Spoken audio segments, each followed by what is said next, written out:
ಸ್ನೇಹಿತರೆ, ಮೀಡಿಯಾ ಮಾಸ್ಟರ್ಸ್ಗೆ ಸ್ವಾಗತ ಸುಸ್ವಾಗತ. ಗೆಳೆಯರೆ, ಈಗಷ್ಟೇ ಫೆಂಜಲ್ ಚಂಡಮಾರುತದ ಕಾಟದಿಂದ ಸುಧಾರಿಸಿಕೊಳ್ತಾ ಇರೋ ತಮಿಳುನಾಡಿಗೆ ಈಗ ಮತ್ತೊಂದು ಸಂಕಷ್ಟ ಎದುರಾಗಿದೆ. ಬಂಗಾಳ ಕೊಲ್ಲಿಯಲ್ಲಾಗಿರುವ ವಾಯುಭಾರ ಕುಸಿತದಿಂದ ಮತ್ತೆ ತಮಿಳುನಾಡು ನೀರಲ್ಲಿ ಮುಳುಗುವ ಸಾಧ್ಯತೆ ಇದೆ. ಗುರುವಾರದಿಂದ ಆರಂಭವಾಗಿರೋ ಮಳೆ ಇನ್ನೆರಡು ದಿನಗಳ ಕಾಲ ಮುಂದುವರಿಯಲಿದ್ದು, ತಮಿಳುನಾಡಿನ ಕರಾವಳಿ ಪ್ರದೇಶಗಳು, ಉತ್ತರ ಒಳನಾಡಿನ ಪ್ರದೇಶಗಳು, ಆಂಧ್ರ ಪ್ರದೇಶದ ಕರಾವಳಿ ತೀರ ಹಾಗೂ ಕರ್ನಾಟಕದ ಹಲವು ಜಿಲ್ಲೆಗಳಿಗೆ ಹೆಚ್ಚಿನ ಪ್ರಮಾಣದಲ್ಲಿ ಮಳೆ ಆಗಲಿದೆ. ಅದರಲ್ಲೂ ಈ ಮಳೆಗೆ ತಮಿಳುನಾಡು ತತ್ತರಿಸಲಿದ್ದು, ಅವರು ಒಂದು ವಾರದಲ್ಲಿ ಮತ್ತೊಮ್ಮೆ ಸಂಕಷ್ಟಕ್ಕೆ ಸಿಲುಕಿದ್ದಾರೆ. ಹಾಗಾದ್ರೆ ಏನಿದು ತಮಿಳುನಾಡಿನ ಮಳೆಯ ಕಥೆ? ಇಷ್ಟೊಂದು ಪ್ರಮಾಣದಲ್ಲಿ ವಾಯುಭಾರ ಕುಸಿತ ಆಗ್ತಾ ಇರೋದಾದ್ರೂ ಯಾಕೆ? ಈ ವರ್ಷ ಎಷ್ಟು ಬಾರಿ ಬಂಗಾಳ ಕೊಲ್ಲಿ ಇಂಥ ವಿಚಿತ್ರ ವರ್ತನೆಯನ್ನ ತೋರಿಸಿದೆ? ಅದರಿಂದ ಆಗ್ತಾ ಇರೋ ಸಮಸ್ಯೆಗಳೆಷ್ಟು ಅನ್ನೋದ್ರ ಬಗ್ಗೆ ಒಂದಷ್ಟು ಮಾಹಿತಿಯನ್ನ ನಾವಿಲ್ಲಿ ನೋಡೋಣ.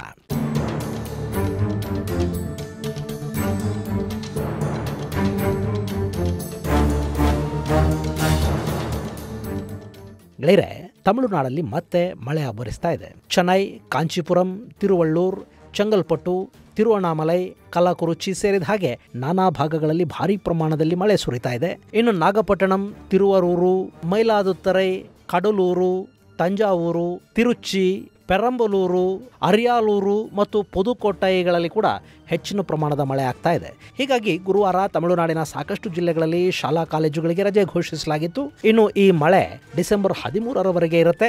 ಆ ಬಳಿಕ ಮತ್ತೆ ಡಿಸೆಂಬರ್ 16ರಿಂದ ಇನ್ನೊಂದು ಸುತ್ತಿನ ಮಳೆ ಶುರುವಾಗುತ್ತೆ ಅನ್ನೋ ಮಾಹಿತಿಯನ್ನ ಹವಾಮಾನ ಇಲಾಖೆ ಕೊಡ್ತಾ ಇದೆ. ಅಂದ್ರೆ ಕೇವಲ 2 ವಾರಗಳಲ್ಲಿ 3 ಬಾರಿ ತಮಿಳುನಾಡಲ್ಲಿ ಭಾರಿ ಮಳೆ ಆಗ್ತಾ ಇದೆ. ಇದರ ಜೊತೆಗೆ ಆಂಧ್ರ ಪ್ರದೇಶದ ಕರಾವಳಿ ತೀರಗಳು, ರಾಯಲಸೀಮಾ ಪ್ರದೇಶ, ಕರ್ನಾಟಕದ ದಕ್ಷಿಣ ಭಾಗ ಸೇರಿದಂತೆ ನಾನಾ ಕಡೆಗಳಲ್ಲಿ ಮಳೆಯ ಪ್ರಮಾಣ ಹೆಚ್ಚಿದೆ. ಇದ್ದದರಲ್ಲಿ ನಮ್ಮ ಕರ್ನಾಟಕದಲ್ಲೇ ಈ ಬಾರಿ ಮಳೆಯ ಪ್ರಮಾಣ ಸ್ವಲ್ಪ ಕಡಿಮೆ ಇದೆ. ಇನ್ನೆರಡು ದಿನಗಳಲ್ಲಿ ಹವಾಮಾನ ಹೇಗೆ ಬೇಕಿದ್ರೂ ಬದಲಾಗಬಹುದು ಅಂತ ಇಲಾಖೆಯ ಅಧಿಕಾರಿಗಳು ಹೇಳ್ತಾ ಇದ್ದಾರೆ. ಇನ್ನು ತಮಿಳುನಾಡಲ್ಲಿ ಬೀಳ್ತಾ ಇರೋ ಮಳೆಯ ಕಾರಣಕ್ಕೆ ರಾಜ್ಯ ಸರ್ಕಾರ ಅಲ್ಲಿನ ಜನರಿಗೆ ಎಚ್ಚರಿಕೆಯನ್ನು ಕೊಟ್ಟಿದೆ. ತಗ್ಗು ಪ್ರದೇಶಗಳಲ್ಲಿನ ಜನ ಸಾಧ್ಯ ಆದರೆ ಸುರಕ್ಷಿತ ಪ್ರದೇಶಗಳಿಗೆ ಹೋಗಿ ಅಥವಾ ಆಶ್ರಿತ ಕೇಂದ್ರಗಳಲ್ಲಿ ಆಶ್ರಯವನ್ನು ಪಡ್ಕೊಳ್ಳಿ ಅಂತ ಹೇಳಲಾಗಿದೆ. ಇನ್ನು ವಿಪತ್ತು ನಿರ್ವಹಣಾ ಘಟಕಗಳನ್ನ ಸನ್ನದ್ಧ ಸ್ಥಿತಿಯಲ್ಲಿ ಇಡಲಾಗಿದೆ. ಅವರು ಬೋಟುಗಳೊಂದಿಗೆ ಸಿದ್ಧರಾಗಿದ್ದಾರೆ. ಹಾಗೇನೆ ತಮಿಳುನಾಡಿಗೆ ಬರುವ ಪ್ರವಾಸಿಗಳಿಗೆ ಕೂಡ ಒಂದು ಅಡ್ವೈಸರಿಯನ್ನ ಸರ್ಕಾರ ಬಿಡುಗಡೆ ಮಾಡಿದ್ದು, ಡಿಸೆಂಬರ್ 16ರವರೆಗೆ ಊಟಿ, ಕುನ್ನೂರು, ಕೊಡೈಕೆನಾಲ್ಗಳಿಗೆ ಬರುವ ಪ್ರವಾಸಿಗರು ತಮ್ಮ ಪ್ರವಾಸದ ವೇಳಾಪಟ್ಟಿಯನ್ನ ಬದಲಿಸಿಕೊಂಡ್ರೆ ಉತ್ತಮ ಅನ್ನೋ ಸಲಹೆಯನ್ನು ಕೊಡಲಾಗಿದೆ. ಅದರ ಅರ್ಥ ಡಿಸೆಂಬರ್ 13ನೇ ತಾರೀಕಿನವರೆಗೆ ಯಾವುದೇ ಕಾರಣಕ್ಕೂ ಈ ಭಾಗಕ್ಕೆ ಬರಬೇಡಿ ಅಂತ ಸರ್ಕಾರ ಪ್ರವಾಸಿಗರಿಗೆ ಹೇಳ್ತಾ ಇದೆ. ಇನ್ನು ಈ ಭಾಗದಲ್ಲಿ ಡಿಸೆಂಬರ್ 16ರವರೆಗೆ ಭಾರಿ ಪ್ರಮಾಣದಲ್ಲಿ ಮಳೆಯಾಗುವ ಸಾಧ್ಯತೆ ಇರುತ್ತೆ. ಊಟಿ ಮತ್ತು ಕುನ್ನೂರುಗಳಿಗೆ ಅರಬ್ಬಿ ಸಮುದ್ರದ ಕಡೆಯಿಂದ ಮಾರುತಗಳು ಬೀಸುವ ಸಾಧ್ಯತೆ ಹೆಚ್ಚಾಗಿರುತ್ತೆ. ಹೀಗಾಗಿ ಸಾಧ್ಯವಾದಷ್ಟು ನಿಮ್ಮ ಪ್ರವಾಸಗಳನ್ನು ಮುಂದೂಡಿ, ಅಕಸ್ಮಾತ್ ಹೋಗಲೇಬೇಕು ಅನ್ನೋದಾದ್ರೆ ಆ ಭಾಗಕ್ಕೆ ಹೋದಾಗ ಸ್ವಲ್ಪ ಎಚ್ಚರಿಕೆಯಿಂದ ಇರಿ.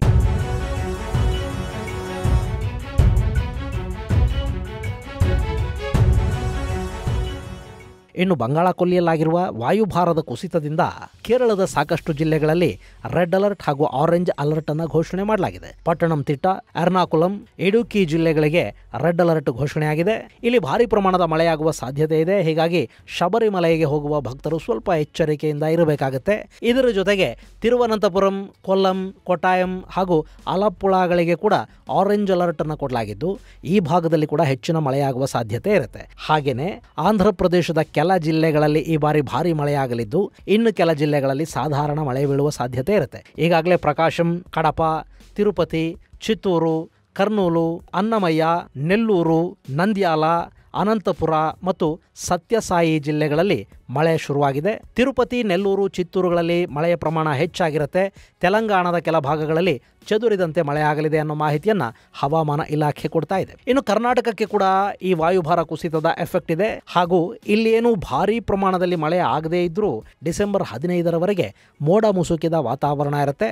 ಸಾಧಾರಣ ಮಳೆ ಆಗುವ ಸಾಧ್ಯತೆ ಇರುತ್ತೆ. ಅದರಲ್ಲೂ ದಕ್ಷಿಣ ಕರ್ನಾಟಕದ ಜಿಲ್ಲೆಗಳಾದ ದಕ್ಷಿಣ ಕನ್ನಡ, ಉಡುಪಿ, ಉತ್ತರ ಕನ್ನಡ, ಚಿಕ್ಕಮಗಳೂರು, ಶಿವಮೊಗ್ಗ, ಮಂಡ್ಯ, ಚಾಮರಾಜನಗರ, ಮೈಸೂರು, ಕೊಡಗು, ಬೆಂಗಳೂರು ನಗರ, ಬೆಂಗಳೂರು ಗ್ರಾಮಾಂತರ, ಕೋಲಾರ, ತುಮಕೂರು, ರಾಮನಗರ ಅಥವಾ ಈಗಿನ ಬೆಂಗಳೂರು ದಕ್ಷಿಣ ಜಿಲ್ಲೆಗಳಲ್ಲಿ ಸಾಧಾರಣ ಮಳೆ ಆಗಲಿದ್ದು, ಹಾವೇರಿ, ವಿಜಯನಗರ ಜಿಲ್ಲೆಗಳಲ್ಲಿ ಕೂಡ ಒಂದಷ್ಟು ಮಳೆಯಾಗುವ ಸಾಧ್ಯತೆ ಇದೆ. ಒಟ್ಟಲ್ಲಿ ಬಂಗಾಳ ಕೊಲ್ಲಿಯಲ್ಲಿ ಆಗಿರುವ ವಾಯುಭಾರ ಕುಸಿತದ ಕಾರಣದಿಂದ ದಕ್ಷಿಣ ಭಾರತ ಭಾಗಶಃ ಮೋಡದ ಮರೆಯಲ್ಲಿ ಸಿಲುಕಿಕೊಂಡಿದೆ. ಗೆಳೆಯರೆ, ಇಲ್ಲಿ ನಾವು ಒಂದರ ಹಿಂದೊಂದರಂತೆ ಸೈಕ್ಲೋನ್ಗಳನ್ನ, ವಾಯುಭಾರ ಕುಸಿತಗಳನ್ನ ನೋಡ್ತಾ ಇರುವುದಾದ್ರೂ ಯಾಕೆ? ಇಲ್ಲಿವರೆಗೆ ಈ ವರ್ಷದಲ್ಲಿ ಕಡಿಮೆ ಅಂದ್ರೂ 10 ಬಾರಿ ವಾಯುಭಾರ ಕುಸಿತ ಉಂಟಾಗಿದೆ. ಇದು ಬರೀ ಬಂಗಾಳ ಕೊಲ್ಲಿಯ ಲೆಕ್ಕ ಮಾತ್ರ. ಇದೇ ರೀತಿ ಅರಬ್ಬಿ ಸಮುದ್ರದಲ್ಲೂ ಕೂಡ ಲೋ ಪ್ರೆಷರ್ ಕ್ರಿಯೇಟ್ ಆಗುತ್ತೆ. ಅದರಲ್ಲೂ ಇತ್ತೀಚೆಗೆ ಇದರ ಪ್ರಮಾಣ ಹೆಚ್ಚಾಗ್ತಾ ಇದ್ದು ದಕ್ಷಿಣ ಭಾರತದ ಮೇಲೆ ಇದರ ಪರಿಣಾಮ ತೀವ್ರವಾಗುವ ಸಾಧ್ಯತೆ ಕಾಣ್ತಾ ಇದೆ. ಹಾಗಾದ್ರೆ ಈ ವಾಯುಭಾರ ಕುಸಿತಕ್ಕೆ ಕಾರಣ ಆದ್ರೂ ಏನು? ಇದಕ್ಕೆ ಹವಾಮಾನ ಇಲಾಖೆ ಹೇಳ್ತಾ ಇರೋದೇನು ಅನ್ನೋದನ್ನ ನಾವು ನೋಡ್ತಾ ಹೋದ್ರೆ ಅಲ್ಲಿ ಮತ್ತೆ ನಮಗೆ ಕಾಣೋದು ಜಾಗತಿಕ ತಾಪಮಾನ, ಹವಾಮಾನ ವೈಪರೀತ್ಯ ಹಾಗೂ ಪ್ರಕೃತಿಯ ಶೋಷಣೆ.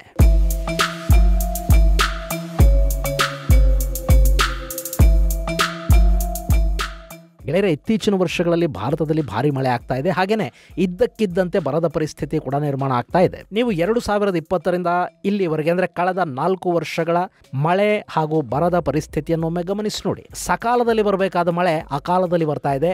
ಹಾಗೇನೆ ಆಗಾಗ ಏಳುವ ಚಂಡಮಾರುತಗಳು ದೇಶದಲ್ಲಿ ಮಳೆಯ ಚಕ್ರವನ್ನ ಬದಲಿಸ್ತಾ ಇವೆ ಅಂತ ಅನ್ನಿಸ್ತಾ ಇದೆ. ನಿಮಗೆ ನೆನಪಿರಬೇಕು, 2021ರ ಜುಲೈಯಲ್ಲಿ ಇದ್ದಕ್ಕಿದ್ದಂತೆ ಕೃಷ್ಣಾ ನದಿಯಲ್ಲಿ ಪ್ರವಾಹ ಹೆಚ್ಚಾಯಿತು. ಅಲ್ಲವತ್ತು ಸಾಮಾನ್ಯಕ್ಕಿಂತ ಹೆಚ್ಚಿನ ಮಳೆ ಬಿದ್ದಿತ್ತು. ಅದರಲ್ಲೂ ಮಹಾಬಲೇಶ್ವರ ಅಂದ್ರೆ ಕೃಷ್ಣಾ ನದಿಯ ಉಗಮ ಸ್ಥಾನದಲ್ಲಿ ಒಂದೇ ದಿನ 106 ಮಿಲಿಮೀಟರ್ನಷ್ಟು ಮಳೆ ಆಯಿತು. ಅದಕ್ಕೆ ಕಾರಣ ಆಗಿದ್ದು ಸಾಮಾನ್ಯ ಮಾನ್ಸೂನ್ ಮಾರುತಗಳಲ್ಲ, ಬದಲಾಗಿ ಪಶ್ಚಿಮ ಕರಾವಳಿಯಲ್ಲಿ ಅಂದ್ರೆ ಅರಬ್ಬಿ ಸಮುದ್ರದಲ್ಲಿ ಎದ್ದು ನಿಂತ ಚಂಡಮಾರುತಗಳಿಂದಾಗಿ ಅಲ್ಲಿ ಭಾರಿ ಪ್ರಮಾಣದ ಮಳೆ ಆಯಿತು. ಇದೇ ಚಂಡಮಾರುತ ಕರ್ನಾಟಕ ಮತ್ತು ಮಹಾರಾಷ್ಟ್ರದ ಬಹುತೇಕ ಜಲಾಶಯಗಳು ತುಂಬುವ ಹಾಗೆ ಮಾಡಿತು.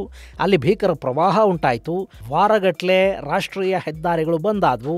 ಅಷ್ಟರ ಮಟ್ಟಿಗೆ ಅವತ್ತು ಮಳೆ ಸುರಿದಿತ್ತು. ಆದರೆ ಅದಾದ ಮುಂದಿನ ವರ್ಷದಲ್ಲಿ ಹೆಚ್ಚಿನ ಪ್ರಮಾಣದ ಮಳೆ ಬಿಡಿ ಆಗಬೇಕಾದಷ್ಟು ಮಳೆ ಕೂಡ ಆಗಲಿಲ್ಲ. ಇನ್ನು 2023ರಲ್ಲಿನ ಘಟನೆಯನ್ನು ಕೂಡ ನಾವು ಮರೆಯೋ ಹಾಗಿಲ್ಲ. ಅವತ್ತು ಕರ್ನಾಟಕದ ಕೇರಳ ಸೇರಿದ ಹಾಗೆ ಮಾನ್ಸೂನ್ ಮಾರುತಗಳಿಗೆ ಕಾದು ಕೂತಿದ್ದ ಜನರಿಗೆ ಮೇ 30ರ ನಂತರ ಒಂದು ಚಂಡಮಾರುತ ಕಾಣಿಸ್ತು.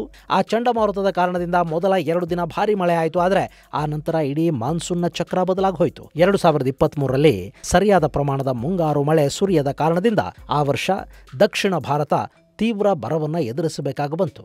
ಯಥಾ ಪ್ರಕಾರ ತಮಿಳುನಾಡು ಕಾವೇರಿ ನೀರಿಗಾಗಿ ಬೇಡಿಕೆ ಇಟ್ಟು ಅದು ದೊಡ್ಡ ಸಮಸ್ಯೆಗೆ ಕಾರಣ ಕೂಡ ಆಯಿತು. ಸೊ ಇಷ್ಟೆಲ್ಲ ಸಮಸ್ಯೆ ಉಂಟಾಗ್ತಾ ಇರೋದು ಅಕಾಲದಲ್ಲಿ ಏಳ್ತಾ ಇರುವ ಚಂಡಮಾರುತಗಳ ಕಾರಣದಿಂದ. ಈ ಸಮಸ್ಯೆ ಕೇವಲ ಅರಬ್ಬಿ ಸಮುದ್ರದಲ್ಲಿ ಮಾತ್ರ ಕಾಣಿಸ್ತಾ ಇಲ್ಲ.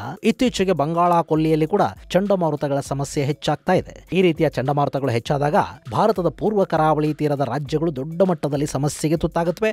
ಅದರಲ್ಲೂ ತಮಿಳುನಾಡು, ಪುದುಚೇರಿ, ಆಂಧ್ರ ಪ್ರದೇಶ, ಒಡಿಶಾ ಹಾಗೂ ಪಶ್ಚಿಮ ಬಂಗಾಳಗಳು ಸಾಕಷ್ಟು ಹಾನಿಗೀಡಾಗುತ್ತವೆ. ಒಡಿಶಾದಲ್ಲಂತೂ ಮುನ್ನೆಚ್ಚರಿಕೆಯ ಕ್ರಮವಾಗಿ ಚಂಡಮಾರುತಗಳ ಸಮಯದಲ್ಲಿ ಲಕ್ಷಾಂತರ ಮಂದಿಯನ್ನ ಕರಾವಳಿ ತೀರದಿಂದ ಆಶ್ರಿತ ಕೇಂದ್ರಗಳಿಗೆ ಶಿಫ್ಟ್ ಮಾಡೋ ಕೆಲಸ ನಡೆಯುತ್ತೆ. ಆ ಮೂಲಕ ಅಲ್ಲಿ ಹೆಚ್ಚಿನ ಪ್ರಮಾಣದ ಸಾವು ನೋವುಗಳನ್ನು ತಪ್ಪಿಸೋದಕ್ಕೆ ಅಲ್ಲಿನ ಸರ್ಕಾರಗಳು ಕ್ರಮ ಕೈಗೊಳ್ತಾ ಇವೆ. ಇನ್ನು ಈ ಚಂಡಮಾರುತಗಳಿಗೆ ಕಾರಣ ಏನು ಗೆಳೆಯರೆ? ಚಂಡಮಾರುತಗಳು ಹೇಳೋದಕ್ಕೆ ಪ್ರಮುಖ ಕಾರಣ ಅಂದ್ರೆ ಜಾಗತಿಕ ತಾಪಮಾನದಲ್ಲಿನ ಬದಲಾವಣೆ. ನಾನು ಈ ಬಗ್ಗೆ ಹೇಳಿದಾಗಲೆಲ್ಲ ಒಂದಷ್ಟು ಬುದ್ಧಿವಂತರು ನಮ್ಮಿಂದಲೇ ಇದೆಲ್ಲ ಆಗ್ತಾ ಇದೆಯಾ, ನಾವು ಮಾಲಿನ್ಯ ಮಾಡಿದ್ರೆ ಪ್ರಕೃತಿ ಹಾಳಾಗತ್ತಾ, ನಾವು ಮಾಡದೇ ಇದ್ರೆ ಎಲ್ಲ ಸರಿಯಾಗಿರುತ್ತಾ ಅಂತೆಲ್ಲ ಕಾಮೆಂಟ್ ಹಾಕ್ತಾ ಇರ್ತಾರೆ. ಆದರೆ ಈ ಜಗತ್ತಲ್ಲಿರೋ ಪ್ರತಿಯೊಬ್ಬ ವ್ಯಕ್ತಿ ಮಾಡೋ ಕೆಲಸ ಕೂಡ ಹವಾಮಾನದ ಮೇಲೆ ತನ್ನದೇ ಆದ ಒಂದಷ್ಟು ಪರಿಣಾಮವನ್ನು ಬೀರ್ತಾ ಇರುತ್ತೆ. ಈಗ ಉದಾಹರಣೆಗೆ ಹೇಳೋದಾದ್ರೆ, ಕೋಟ್ಯಂತರ ಮಂದಿ ಪರಿಸರಕ್ಕೆ ಕಾರ್ಬನ್ ಬಿಡುಗಡೆ ಮಾಡ್ತಾರೆ ಅಂದಾಗ ಆ ಬಿಡುಗಡೆಯಾಗುವ ಕಾರ್ಬನ್ ಪ್ರಮಾಣ ಹೆಚ್ಚಾಗೇ ಇರುತ್ತೆ. ಇವತ್ತು ಜಗತ್ತಿನಾದ್ಯಂತ ಅದು ಎಷ್ಟೋ ಕೋಟಿ ಟನ್ಗಳಷ್ಟು ಕಾರ್ಬನ್ ಪರಿಸರವನ್ನು ಸೇರುತ್ತೆ. ಆ ಕಾರಣದಿಂದ ಜಾಗತಿಕ ತಾಪಮಾನ ಹೆಚ್ಚಾಗ್ತಾ ಇದೆ. ಒಮ್ಮೆ ಜಾಗತಿಕ ತಾಪಮಾನ ಹೆಚ್ಚಾದ್ರೆ ಅದರಿಂದ ಧ್ರುವಗಳಲ್ಲಿನ ಹಿಮ ಕರಗಿ ಅದು ಸಮುದ್ರವನ್ನು ಸೇರುತ್ತೆ. ಇದರಿಂದ ಸಮುದ್ರದ ಮಟ್ಟ ಹೆಚ್ಚಾಗಿ ಕರಾವಳಿಯಲ್ಲಿರುವ ಕೆಲ ನಗರಗಳು ಮುಳುಗುವ ಭೀತಿ ಉಂಟಾಗುತ್ತೆ. ಇದರ ಜೊತೆಗೆ ಜಾಗತಿಕ ತಾಪಮಾನದ ಕಾರಣದಿಂದ ಸಾಗರದ ಮೇಲ್ಮೈ ಬಿಸಿಯಾಗುತ್ತೆ. ಹೀಗೆ ಸಾಗರವೇ ಬಿಸಿಯಾಗತೊಡಗಿದಾಗ ಅಲ್ಲಿ ಹೆಚ್ಚಿನ ಪ್ರಮಾಣದ ವಾಯುಭಾರ ಕುಸಿತ ಆಗುತ್ತೆ. ಒಮ್ಮೆ ಸಾಗರದಲ್ಲಿ ಈ ರೀತಿಯ ವಿದ್ಯಮಾನ ಆಗಿದ್ದೇ ಆದ್ರೆ ಅದು ಚಂಡಮಾರುತಗಳಿಗೆ ಕಾರಣ ಆಗುತ್ತೆ. ಸದ್ಯಕ್ಕೆ ಬಂಗಾಳ ಕೊಲ್ಲಿ ಮತ್ತು ಅರಬ್ಬಿ ಸಮುದ್ರದಲ್ಲಿ ಆಗ್ತಾ ಇರೋದು ಇದೇನೆ.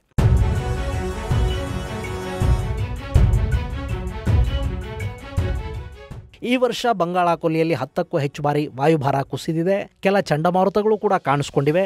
ಇದು ಬದಲಾಗ್ತಾ ಇರುವ ಹವಾಮಾನದ ಬಗ್ಗೆ ಮನುಷ್ಯನಿಗೊಂದು ಎಚ್ಚರಿಕೆಯನ್ನು ಕೊಡ್ತಾ ಇದೆ. ಹಾಗಾದ್ರೆ ಇದನ್ನು ತಪ್ಪಿಸೋ ಮಾರ್ಗ ಏನು ಗೆಳೆಯರೆ? ಹೇಗೆ ಪ್ರಕೃತಿಯನ್ನ ಕೋಟ್ಯಂತರ ಮಂದಿ ಒಗ್ಗಟ್ಟಾಗಿ ಹಾಳು ಮಾಡ್ತಾ ಇದೀವೋ ಅದೇ ತರ ಅದನ್ನು ಉಳಿಸೋದಿಕ್ಕೆ ಕೂಡ ಕೋಟ್ಯಂತರ ಮಂದಿ ಕೈ ಜೋಡಿಸಬೇಕಾಗತ್ತೆ. ಹಾಗೆ ಪ್ರಕೃತಿಯನ್ನ ಉಳಿಸುವ ಪ್ರಯತ್ನ ಏನಿದೆ ಅದರಲ್ಲಿ ಪ್ರತಿಯೊಬ್ಬರೂ ಕೂಡ ತಮ್ಮ ಭಾಗದ ಕೆಲಸವನ್ನ ಮಾಡಬೇಕಾಗತ್ತೆ. ಇವತ್ತು ಪ್ರಕೃತಿ ಕೊಡುವ ಆಕ್ಸಿಜನ್ ಅನ್ನು ನಾವು ಬಳಸ್ತಾ ಇದ್ದೀವಿ ಅಂದ ಮೇಲೆ ಆ ಪ್ರಕೃತಿಗೆ ಆಕ್ಸಿಜನ್ ಅನ್ನು ಉತ್ಪಾದನೆ ಮಾಡುವ ಒಂದಷ್ಟು ಗಿಡ ಮರಗಳನ್ನು ಕೊಡುವ ಜವಾಬ್ದಾರಿಯನ್ನ ನಾವೇ ತಗೋಬೇಕಾಗತ್ತೆ. ಪ್ರಕೃತಿಯಲ್ಲಿರೋದನ್ನೆಲ್ಲ ಬಳಸ್ತಲೇ ಹೋಗ್ತೀವಿ, ನಾವು ಪ್ರಕೃತಿಗೆ ಮತ್ತೇನೂ ಕೊಡೋದಿಲ್ಲ ಅಂದಾಗ ಒಂದಷ್ಟು ದಿನಗಳ ನಂತರ ಆ ಪ್ರಕೃತಿ ಕೂಡ ನಮಗೆ ಕೊಡೋದನ್ನ ನಿಲ್ಲಿಸಿ ಬಿಡುತ್ತೆ.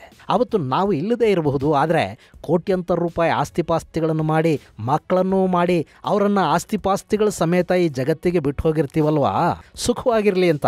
ಅವರು ಆಕ್ಸಿಜನ್ನೇ ಇಲ್ಲದ ಮೇಲೆ ಸುಖವಾಗಿ ಬದುಕೋದಕ್ಕೆ ಸಾಧ್ಯ ಆಗುತ್ತೆ. ಹೀಗಾಗಿ ನೀವು ಆಸ್ತಿಪಾಸ್ತಿಗಳನ್ನು ಮಾಡ್ತಿರೋ ಬಿಡ್ತಿರೋ, ಆದರೆ ಸಾಯೋದ್ರೊಳಗೆ 5-6 ಗಿಡಗಳನ್ನು ನೆಟ್ಟು ಅವುಗಳನ್ನು ಬೆಳೆಸಿ ಮುಂದಿನ ತಲೆಮಾರಿಗೆ ಒಂದಷ್ಟು ಆಕ್ಸಿಜನ್ ಸಿಗೋ ಹಾಗೆ ಮಾಡಿಬಿಟ್ರೆ ಪರಿಸರವನ್ನ ಉಳಿಸಿದ ಪುಣ್ಯ ನಮ್ಮೆಲ್ಲರಿಗೂ ಸಿಗತ್ತೆ. ಇದು ಗೆಳೆಯರೆ, ಜಾಗತಿಕ ತಾಪಮಾನ ಏರಿಕೆಯ ಕಾರಣದಿಂದ ಸಮುದ್ರದ ಮೇಲ್ಮೈ ಬಿಸಿಯಾಗಿ ಅಕಾಲಿಕ ಚಂಡಮಾರುತಗಳು ಹಾಗೂ ವಾಯುಭಾರ ಕುಸಿತಗಳು ಉಂಟಾಗ್ತಾ ಇರೋದು ಹಾಗೂ ತಮಿಳುನಾಡು ಮತ್ತೆ ಮಳೆಯಲ್ಲಿ ಮುಳುಗಿ ಹೋಗ್ತಾ ಇರೋದರ ಕುರಿತಾದ ಒಂದಷ್ಟು ಮಾಹಿತಿ ಮುಂದಿನ ಸಂಚಿಕೆಯಲ್ಲಿ ಮತ್ತಷ್ಟು ವಿಶೇಷಗಳ ಜೊತೆ ಮತ್ತೆ ಭೇಟಿಯಾಗೋಣ. ಅಲ್ಲಿವರೆಗೆ ಜೈ ಹಿಂದ್, ಜೈ ಕರ್ನಾಟಕ.